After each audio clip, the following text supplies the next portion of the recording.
ನಿಮ್ಮ ಹಳೆಯ ಚಿನ್ನದ ಒಡವೆನ ಅಧಿಕ ಬೆಲೆಗೆ ಮಾರಬೇಕೆ? ಆಟಿಕಾಗೆ ಕಾಲ್ ಮಾಡಿ 8880 ಅಟ್ಟಿಕಾ ಗೋಲ್ಡ್ ಕಂಪನಿ. ನಾವು ಪಾದಯಾತ್ರೆ ಬಗ್ಗೆ ಮಾತಾಡ್ತಾ ಇದೀವಿ. ರಾಜ್ಯದಲ್ಲಿ ಹಿಂದೆ ಸಾಕಷ್ಟು ಪಾದಯಾತ್ರೆಗಳು ಆಗಿದ್ದಾವೆ. ಸೊ ಒಂದೊಂದಾಗಿ ನಾವು ನೋಡೋದಾದ್ರೆ ಜಸ್ಟ್ ಬ್ರೀಫ್ ಆಗಿ ನೋಡ್ಕೊಂಡು ಆಮೇಲೆ ನಾವು ಡಿಸ್ಕಸ್ ಮಾಡೋಣ. 90ರ ದಶಕದಲ್ಲಿ ಅಂದರೆ 1990ರ ಆರಂಭದಲ್ಲೇ ಮಾಜಿ CM ಯಡಿಯೂರಪ್ಪ ಅವರು ಒಂದು ದೊಡ್ಡ ಪಾದಯಾತ್ರೆಯನ್ನು ಮಾಡಿದರು. ಆಗ ಯಡಿಯೂರಪ್ಪ ಅವರು ರೈತ ಮುಖಂಡರಾಗಿ ಗುರುತಿಸ್ಕೊಂಡಿದ್ರು, BJPಲಿ ಇದ್ರೂ ಕೂಡ ರೈತ ನಾಯಕರಾಗಿ ಗುರುತಿಸ್ಕೊಂಡಿದ್ರು. ಸೊ ಆಗ ಶಿಕಾರಿಪುರದಿಂದ ಬೆಂಗಳೂರಿಗೆ ಬಹುದೊಡ್ಡ ಪಾದಯಾತ್ರೆಯನ್ನು ಮಾಡಿದರು ಬಗುರುಕುಂ ವಿಚಾರವಾಗಿ. ಅಂದರೆ ಮಲೆನಾಡು ಭಾಗದಲ್ಲಿ ಬಗುರುಕುಂ ಜಮೀನನ್ನು ರೈತರಿಗೆ ಅವ್ರಿಗೆ ಪಾಣಿ ಮಾಡಿಕೊಡ್ಬೇಕು, ಅವ್ರಿಗೆ ಖಾತೆಗಳು ಮಾಡಿಕೊಡ್ಬೇಕು ಅನ್ನೋ ಕಾರಣಕ್ಕಾಗಿ ದೊಡ್ಡ ಮಟ್ಟದ ಹೋರಾಟವನ್ನು ರೈತ ಮುಖಂಡರ ಜೊತೆ ಹೋರಾಟವನ್ನು ಮಾಡಿದ್ರು. ಆಲ್ಮೋಸ್ಟ್ 350 ಕಿಲೋಮೀಟರ್ ಪಾದಯಾತ್ರೆ ಮಾಡಿ ಯಡಿಯೂರಪ್ಪ ಅವರು ರೆಕಾರ್ಡ್ ಮಾಡಿದರು. ಅದಾದ ನಂತರ ಯಡಿಯೂರಪ್ಪ ಅವರ ಇಮೇಜೇ ಚೇಂಜ್ ಆಗೋಯ್ತು. ಮಾಸ್ ಲೀಡರ್ ಆಗಿ ಅವರು ಹೊರಹೊಮ್ಮಿದ್ರು. 1994ರಲ್ಲಿ ಅಪೋಸಿಷನ್ ಲೀಡರ್ ಆಗಿ ಇದಾದ ನಂತರ 2-3 ವರ್ಷಕ್ಕೆ ಅವರು ಅಪೋಸಿಷನ್ ಲೀಡರ್ ಆದರು.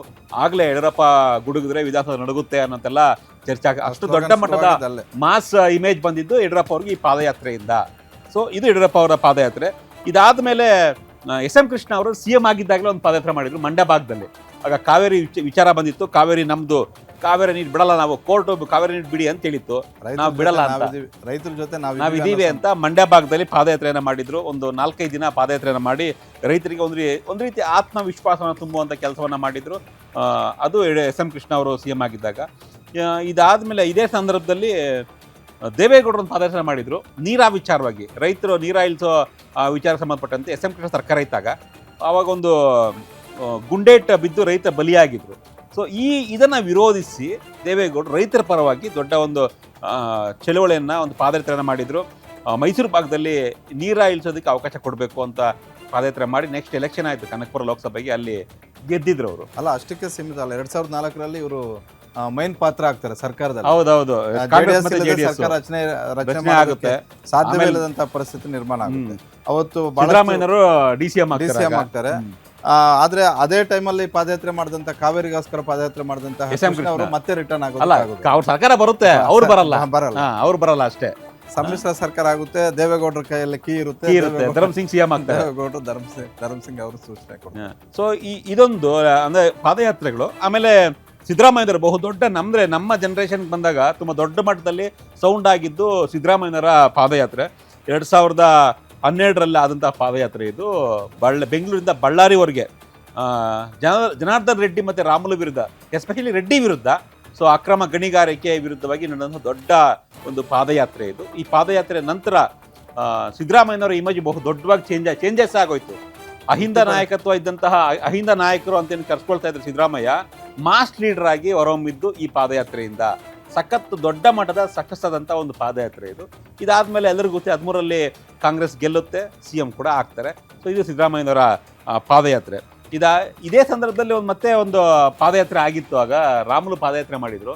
ಅಂದ್ರೆ ಅವ್ರ ಪಕ್ಷಕ್ಕೋಸ್ಕರ ಪಾದಯಾತ್ರೆ ಮಾಡಿದ್ರು. ಅವಾಗ ಬಳ್ಳಾರಿ ಮತ್ತೆ ಗದಗ್ ಭಾಗದಲ್ಲಿ ಅವರು ಗದಗಿಂದ ಬೆಂಗಳೂರಿಗೆ ಪಾದಯಾತ್ರೆನ ಮಾಡಿದ್ರು. ಆ ಕಾಲದಲ್ಲಿ ಅತಿ ದೂರ ಮಾಡಿದ ಪಾದಯಾತ್ರೆ ರಾಮುಲು. ಪಾದಯಾತ್ರೆ ಏನೋ ಆಯ್ತು ಚೆನ್ನಾಗಿ, ಬಟ್ ಅವ್ರ ಪಕ್ಷ ಏನೋ ಅಧಿಕಾರಕ್ಕೆ ಬರೋಕ್ಕಾಗಿಲ್ಲ. 4 ಸೀಟು ಗೆದ್ದು ಸುಮ್ಮನೆ ಆಯ್ತು ಅಷ್ಟೇ ಆ ಒಂದು ಭಾಗದಲ್ಲಿ. ಅದ್ ಬಿಟ್ರೆ ದೊಡ್ಡ ಮಟ್ಟದ ಲಾಭ ಏನಾಗಿಲ್ಲ ರಾಮುಲಿಗೆ. ಕಾಂಗ್ರೆಸ್ಗೆ ಆಯ್ತು. BJP 40 ನಂಬರ್ಗೆ ಇಳಿದ್ಬಿಡ್ತು, ಸಿಗದೆ ಆಗ್ಬಿಡ್ತು. ಇದಾದ ಮೇಲೆ ರೀಸೆಂಟ್ ಆಗಿ ಪಾದಯಾತ್ರೆ ಮಾಡಿದ್ದು DK ಶಿವಕುಮಾರ್ ಅವರು. ಮೇಕೆದಾಟು ವಿಚಾರವಾಗಿ ಪಾದಯಾತ್ರೆಯನ್ನು ಮೇಕೆದಾಟಿಂದ ಬೆಂಗಳೂರುವರೆಗೆ ಪಾದಯಾತ್ರೆಯನ್ನು ಮಾಡಿದ್ರು 2022ರಲ್ಲಿ, ಸೊ ಚುನಾವಣೆಗೆ ಮುಂಚೆ. ಸೊ ಇದು ಕರ್ನಾಟಕದ ಪಾದಯಾತ್ರೆಯ ಒಂದು ನಾವು ಇತಿಹಾಸವನ್ನು ಗಮನಿಸೋದಾದರೆ ಬಹುತೇಕ ಎಲ್ಲರೂ ಕೂಡ ಈ ಪಾದಯಾತ್ರೆ ಬಳಿಕ ಎಲ್ರಿಗೂ ಮಾಸ್ ಇಮೇಜ್ ಸಿಕ್ಕಿದೆ. ಯಡಿಯೂರಪ್ಪ ಆಗಿರ್ಬೋದು, ದೇವೇಗೌಡರು ಆಗಿರ್ಬೋದು, ಸಿದ್ದರಾಮಯ್ಯ ಆಗಿರ್ಬೋದು, DK ಶಿವಕುಮಾರ್ ಆಗಿರ್ಬೋದು, ಎಲ್ಲ ನಾಯಕರಿಗೂ ಕೂಡ ಮಾಸ್ ಇಮೇಜ್ ಸಿಕ್ಕಿದೆ. ಈ ನಾಲ್ಕು ಜನ CM ಆಗಿದ್ದಾರೆ. ದೇವೇಗೌಡರು CM ಆಗಿದ್ರು, ಪ್ರಧಾನಿಗಳಾದರು. ಅದಾದಮೇಲೆ ಯಡಿಯೂರಪ್ಪ ಅವರು CM ಆದರು, ಸಿದ್ದರಾಮಯ್ಯ CM ಆದರು, DK ಶಿವಕುಮಾರ್ CM ಆದರು. ಈಗ ಹಿಂದೆ ಬೆಂಗಳೂರು ಟು ಮೈಸೂರು ಪಾದಯಾತ್ರೆ ಆಯಿತು. JDS ಮತ್ತು BJP ಪಾದಯಾತ್ರೆ ಮಾಡಿದ್ರು ಮೂಡಾ ವಿಚಾರವಾಗಿ. ಅದಾದ ನಂತರ ಮತ್ತೆ ಈಗ ಪಾದಯಾತ್ರೆ ಮಾಡ್ತಾ ಇದ್ದಾರೆ ವಿಜಯೇಂದ್ರ ಅವರ ಒಂದು ಲೀಡರ್ಶಿಪ್ನಲ್ಲಿ. ಸೊ ಅವ್ರಿಗೊಂದು ಮಾಸ್ ಇಮೇಜ್ ತಂದುಕೊಡ್ಬಹುದಾ ಈ ಒಂದು ಪಾದಯಾತ್ರೆ? ಅಲ್ಲ, ಖಂಡಿತ. ಇಲ್ಲಿವರೆಗೂ ಕೂಡ ಆಗಿರುವಂತಹ ಪಾದಯಾತ್ರೆಗಳಲ್ಲಿ ಒಬ್ಬ ನಾಯಕ 50% ಇಮೇಜ್ ಇದ್ದರೆ ಅದು 100% ಗೇನ್ ಆಗಿದೆ. ಅಂತ ಒಂದು ಇಮೇಜ್ ನಾನು ವಿಜೇಂದ್ರ ಅವ್ರಿಗೆ ಆಗುತ್ತೆ ಅಂತ ನಾನೇನು ಹೇಳಲ್ಲ. ಆದರೆ ವಿಜೇಂದ್ರ ಅವ್ರ ನಾಯಕತ್ವದಲ್ಲೇ ಈ ಪಾದಯಾತ್ರೆ ಆಗ್ತಿರೋದು. ಯಾಕಂದ್ರೆ ರಾಜ್ಯಾಧ್ಯಕ್ಷರಾಗಿ ಅವರೇ ನಿರ್ಧಾರ ಅವರೇ ಇದ್ದಾರೆ. ತಗೊಂಡಿರೋದು. ವಿರೋಧ ಪಕ್ಷ ನಾಯಕರು ಆರ್ ಅಶೋಕ್ ಅವರು ಇರ್ತಾರೆ, ಜೊತೆಗೆ ಬಿಜೆಪಿ ಎಲ್ಲ ನಾಯಕರು ಇರ್ತಾರೆ.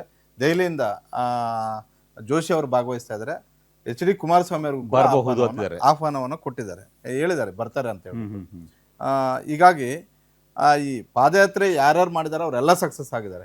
ನಾವು ಕೇವಲ ಕರ್ನಾಟಕದಷ್ಟೇ ಅಲ್ಲ, ನಮ್ಮ ಪಕ್ಕದ ರಾಜ್ಯಗಳು ಆಂಧ್ರದಲ್ಲೂ ಅಷ್ಟೇ. ಆಂಧ್ರದಲ್ಲಿ ಜಗನ್ ಪಾದಯಾತ್ರೆ ಮಾಡಿದ್ರು, ಅವ್ರ ಅಕ್ಕ ಪಾದಯಾತ್ರೆ ಮಾಡಿದ್ರು, ಅವ್ರ ಅಪ್ಪ ಪಾದಯಾತ್ರೆ ಮಾಡಿದ್ರು, ಎರಡೆರಡು ಬಾರಿ ಪಾದಯಾತ್ರೆ ಮಾಡಿದ್ರು. ಅವ್ರು ಎರಡೆರಡು ಬಾರಿ NTR ಪಾದಯಾತ್ರೆ ಮಾಡಿದ್ರು, ಮತ್ತೆ ಚಂದ್ರಬಾಬು ನಾಯ್ಡು ಪಾದಯಾತ್ರೆ ಮಾಡಿದ್ರು. ಅವರು ಕೂಡ ಮುಖ್ಯಮಂತ್ರಿ ಆಗಿದ್ದು ಅದೇ ರೀತಿ.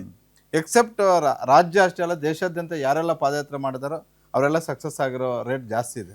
ರಾಹುಲ್ ಗಾಂಧಿ ಅವರು ಎರಡೆರಡು ಬಾರಿ ಸೋತರು ಕೂಡ ಭಾರತ್ ಜೋಡ ಮಾಡಿದ್ರು. ಭಾರತ್ ಜೋಡ ಮಾಡಿ 55-56 ಇದ್ದಂತಹ ಸಂಖ್ಯಾಬಲವನ್ನ 100 ಜೊತೆಗೆ ಅವರ ಮೈತ್ರಿಕೂಟವನ್ನ 200 ಗಡಿ ದಾಟಿಸಿದ್ರು. 234 ಬಂತು.